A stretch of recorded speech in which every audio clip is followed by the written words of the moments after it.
Hey girl, hey, welcome back to my channel. It's your girl Misha. Thank you guys for joining me yet again for another review. We are back with a brand new review for the Real Housewives of Beverly Hills, season 13, episode 15. If you are new here, then welcome. I give lighthearted reviews with a little bit of laughter and a little bit of shade and a whole lot of detail. If you're back for a second or third time, then welcome back.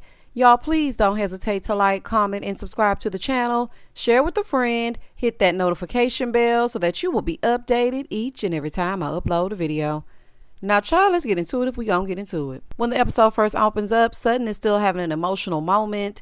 Kyle is there listening to her because she's having a hard time letting Merce go. So the ladies are getting ready to go where Sutton will be spreading Merce's ashes. Child, they're trying to transfer his ashes from the Ziploc bag, and Sutton is wasting them everywhere. I said, oh my gosh, Sutton, get it together. So they hop in the Sprinter to go to the place, right? Sutton's friend Trevor is there letting them know where the spots are for the men's, honey. These are the spots. And of course, Erica knows all of the lingo. She's like, yeah, I know what a bear is. Big and hairy and kind of fuzzy. Yeah, we got it. So Garcelle tells them that she had Andrew Cohen, on her podcast, and she asked him if he was a top or a bottom, and he said he was a powerful top. Now, first of all, I did not know that Garcelle had a podcast, and number two, I could have gone my whole life not knowing, not about the podcast, but about Andrew. I do not want to envision Andy going to Pound Town. I just don't want to do it. So they arrived to Spain, right? And they're out by the water. Sutton is telling them, it isn't just about Merce. It's also about releasing the pain from her father's death and the loss of her marriage. So she up there speaking her speech. She said, I just had no clue. This is what she said in the confessional. She had no clue that her husband was even divorcing her. And let me tell you something, those high-powered men, and I just feel like men in general, baby, they get ruthless when they're done. You're done. When they are done, there's really nothing that you can say and or do to change their minds because, baby, they're done. Even if they give you an extra day or two, eventually they're done. So poor Sutton, baby, she was just blindsided. So Sutton was really struggling with the thought of letting go. She lost her dad. Of course, we know he unalived himself, and they show a little flashback of that. She lost her marriage, and she lost Merce. And she said those were the three most important men in her life, and she just feels alone. So she throws the ashes. Y'all, why these ashes are getting everywhere, on everybody. They getting everywhere but the right place. I don't think the water saw an ash at all. First of all, you were standing up on this thing and it was over the water. Sutton, get down low. When Crystal said, it's all over Garcelle's back. When I tell y'all I lost it. Oh, I lost it. Only Sutton. Why wouldn't you get closer, Sutton? What is wrong with you? I would be pissed. Let me tell y'all right now. Baby, when I tell y'all I would be so damn pissed, I would have to throw that wig away. It's no way. Now, I done heard of a shake and go wig, but I'm not shaking them damn ashes out and then put it back on top of my head, baby. I would throw that in the trash immediately. All the ladies are covered in ashes. And so after Merce's ashes were flying on each of the ladies, they have to say what they would like to let go of. Now, everyone is saying something significant and heartfelt. I thought this was a very special moment until Erica gets up there. She's like, I want to let go of all the hurt. I feel many of you have contributed to that. So I'm letting my old life and the anger go. Erica, let it go, honey. Go ahead and let it go. You need to be letting go of that hurt that you caused those victims by being cold and callous. How about that? So Garcelle is like, I'm a little bit taken aback. When she said that, it was kind of jarring. Erica, nobody owes you anything. You just wanted blind loyalty. You need to call Rena when you get home because that's the only fool that was following you. They did nothing to you. What are you owed an apology for? Now, by Erica's logic, she believes she's owed an apology from the ladies in the group, but she didn't owe an apology to the victims of your husband. Girl, goodbye and good night. Moving forward. So Garcelle gets in the confessional and she's like, if we hurt her in any way, it's because we were holding up the mirror for her to look into it. All we wanted her to do was show some compassion. She didn't even know what empathy was. When she sat with that therapist, she was like, empathy? How do I do that? Or what? Oh, child. Erica, goodbye, honey. Goodbye. Erica needs to build a bridge and get over it. She's been sour this entire trip, wanting and waiting for apologies. That was very passive aggressive. It was giving foolery, and you ruined the entire moment. So they have a group hug at the end, and I felt like the scene was very sweet, aside from Erica, and I'm glad that they could all be there for Sutton. So they get back in the Sprinter. Garcelle is saying that the ashes got in her mouth. I was like, ugh. And Sutton gets in the confessional talking about, yeah, Merce always did know how to leap. He leaped over me onto the ladies. It was awesome. That is not funny. Sutton, I would have to cuss you out, honey. I would be livid. A man's ashes in my mouth and in my good wig. Baby, that is not funny. So they're getting ready to go flamenco dancing once they get back. Everyone is getting glam.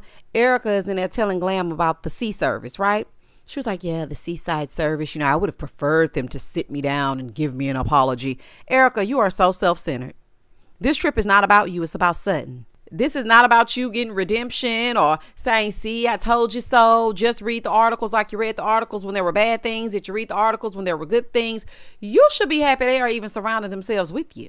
Because truth be told, a lot of women would have distanced themselves from you a long damn time ago. So as Kyle's getting ready in her room, she's calling her girls to check on them.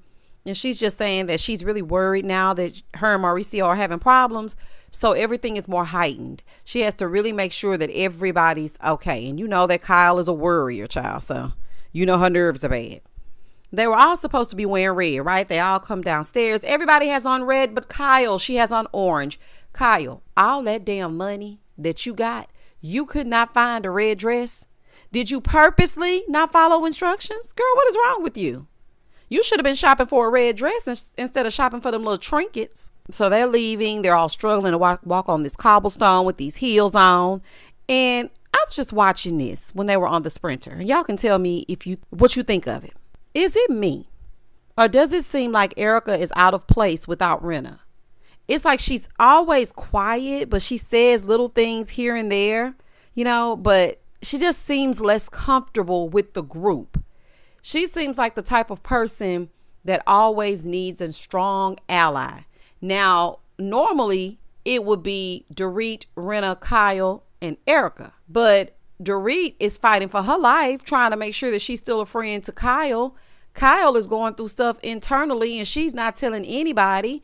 And she's also dealing with her own struggles. So she's a little bit detached. So really and truly, Erica doesn't have that core like she had before. It's just something that I noticed. So anywho, in the Sprinter on the way, they're talking about, signing papers. And so Kyle says, Mauricio handles everything, including the taxes, and I just sign. Kyle, that's not a good thing, honey. Men can be a little shady. You better start reading, because like they said, you can trust your husband until you can't trust your husband. Okay, you really need to start reading what it is that you're signing. They get off the Sprinter, they meet Manolo, and he's leading them to dinner. Another thing I noticed, doesn't Manolo seem like an older Tom? Tom from Vanderpump Rules. I was just looking at him and I was just like, not him looking like Tom. I don't know if it was the stash. I don't know if it was the hat and the glasses. Honey, I don't know what it was, but he reminded me so much of Tom. The place is a restaurant where you can also learn flamenco dancing. Kyle is like, I can't even do the split. No, Kyle, the flamenco isn't made up of a split, honey. We don't need it. Okay. They don't give a damn. So once they're at the table, Anna Marie asked everybody what's their favorite part of the trip so far. Crystal said watching them make the paella because she loves cooking classes. So that was a highlight. Child, it was a highlight for Garcelle too because she couldn't keep her eyes off that daddy or that son. Kyle said earlier today, because it was like an emotional, special moment that they all shared. So Erica said, well, it's been a while since I felt good on a trip. Aspen was horrible. I'm trying to block that out. But, I feel like this was one of the more positive trips that I've taken. Here go Anna Marie talking about certain things you said were cryptic. I'm like, cryptic? Are you dramatic much? Girl gone. She was like, well, I just want to know what you meant when you said you were letting go of certain things because certain people hurt you. Ain't nobody did nothing to Erica but keep it real. She always priding herself on being who she is, unapologetically Erica, patting the puss. But as soon as she's challenged, now all of a sudden, you guys owe me an apology. Nobody's giving you anything. Okay? And let those people keep those earrings. So she said she felt misunderstood, but where it ended up and how things shook out, she knew she was right and she knew things were going to go in her favor. So Garcelle brings up her saying that she didn't trust them. She said, yeah, I just, I feel more relaxed around you now, but, things have happened in the past. So Sutton wants to make a toast to Erica, but she brings up some of them not getting Erica's super sweet 16 door invite to her Vegas residency. But she also wants to congratulate her. Now, when they showed the video of Erica walking up to Kyle's house, it reminded me of how they used to deliver those sweet 16 invites on my super sweet 16. It was giving very much that. So anywho, Sutton did not like that. Listen, Erica don't really like y'all. For real. Especially you, Sutton. When she first met you, she was using you because she knew exactly what it is that she was going through. She's really tolerating y'all for a check. Let's just be very serious. She's always talking about how she's not able to shop and able to do this and able to do that. She needs this check. If it's one person on this cast that needs this check, it is Erica Jane. So Sutton said, okay, well, we'll all be there. Erica said, yeah, you're invited. Now, if I were Sutton, I would be pissed too. Because when you had your time on Broadway, she chartered a private jet to bring all the ladies there. And she doesn't get an invite. That's because you're still holding on to the fact that she was getting her Nancy Drew on and getting in your business. And you ain't fooling me. And Sutton, do not invite yourself, honey. If I'm not invited, I'm not going. I want you to personally invite me. No invite, I wouldn't show. But that's just me. Moving forward. So there were some entertainers on stage. Kyle wants to know if they are expected to perform. And Sutton is like, yeah. Dorit is now making an excuse, talking about, I can't really do it because of my dress. Girl, please get up there. You'll be fine. So they get on stage. They perform their little talent show, flamenco dance. And I have to say, it was good to see them all sharing an experience. How often do y'all get to say that you did flamenco dancing in Barcelona? They get to have real experiences on Housewives. I don't think they know how special that is. They really take those moments for granted. And instead of Erica being happy that she's not behind bars somewhere, she needs to be happy that she's experiencing these things. So now the ladies are back home. The trip is over. We see what each of them are doing. I think Erica was practicing some of her dance moves. Crystal was at home helping with the kids. Garcelle just got a new pair of shoes. Kyle is at home unpacking yet another pair of leggings. Girl. And so Dorit stops by so they can chat. She asked her, what's going on with you and Mauricio? Are y'all good? Kyle tells Dorit that she's been seeing a therapist and Mauricio has joined. And I was like, okay, we should have been seeing that. Why are we seeing this instead of seeing that? See, that just shows you that certain cast members are protected. Dorit feels like Kyle is very disconnected from her. And Kyle is telling her, me and Mauricio, we don't argue. I'm more so the one that will make things a big deal. But we also don't deal with things. We just sweep them under the rug. Now, it seems like to me that Kyle and Mauricio are growing apart and they want different things. And it's not each other. Sometimes these people stay together because they want to raise all their children. And then once that child turns 18, that's it. And I have a sneaking suspicion that once Portia turns 18, Kyle and Mauricio will be no longer. It just doesn't seem like they enjoy each other. Kyle is always annoyed. Mauricio is always gone. It's just a mess. Moving forward. And then she gets in the confessional and finally tells us what we already know, that her and Mauricio are going through it and they need help. This entire season, okay, I just want to say this entire season, Kyle has been hush mouth. We should have been getting into this. This show is about your lives. Now it seems that the premise has changed. It's more about getting together and arguing with each other and then sitting down and trying to make up after said argument. But we don't see any of your real lives. And Beverly Hills has that bad. Now, I know they still get millions of viewers and I think it's out of familiarity. But for me, if I were to dissect Beverly Hills just like every other franchise, Beverly Hills is the one that shows the least amount of personal story. This season has been meh. Okay, I think we had maybe 2 episodes that really stood out to me. But there's a lot of personal story there. Why the hell is PK never at home? Why he always drinking Dr. Pepper out of jug? What is going on, Erica? What court cases or court dates have you been going to? Can we see you outside of the courthouse? Garcelle, why you so thirsty always for a man? What is going on with the kids? Are they still good? Kyle, your entire marriage is up in the air. What's going on with that? Sutton, you have children, but right now you feel alone. Where are the kids? There are certain things certain family dynamics. I mean, people were saying they were bored because Crystal's brother was on the scene or whatever. It could be a little bit more interesting, but it's like we're not getting personal story. And y'all ain't fooling me. Just because y'all show people doing glam, that's all we really get from y'all. It's just glam. And I really want to get into it. And Kyle, you not saying anything all season. How did you get away with that? So then Dorit asked her if it was one of the hardest moments that she's had with Mauricio. And she said yes.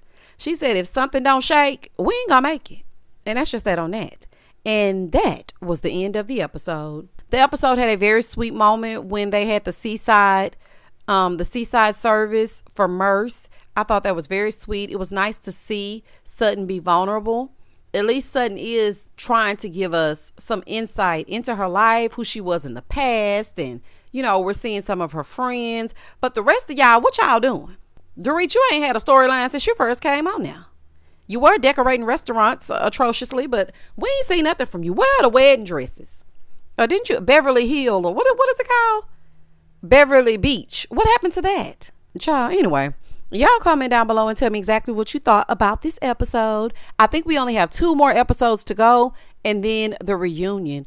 What is there really to talk about? I cannot tell you one thing that I remember from this season except Merce is in the purse. That's all I got. That's all I can remember. Child, this is a fool. Please don't hesitate to like, comment, and subscribe to the channel. And as always, stay safe, stay blessed, spread love, not germs. Peace.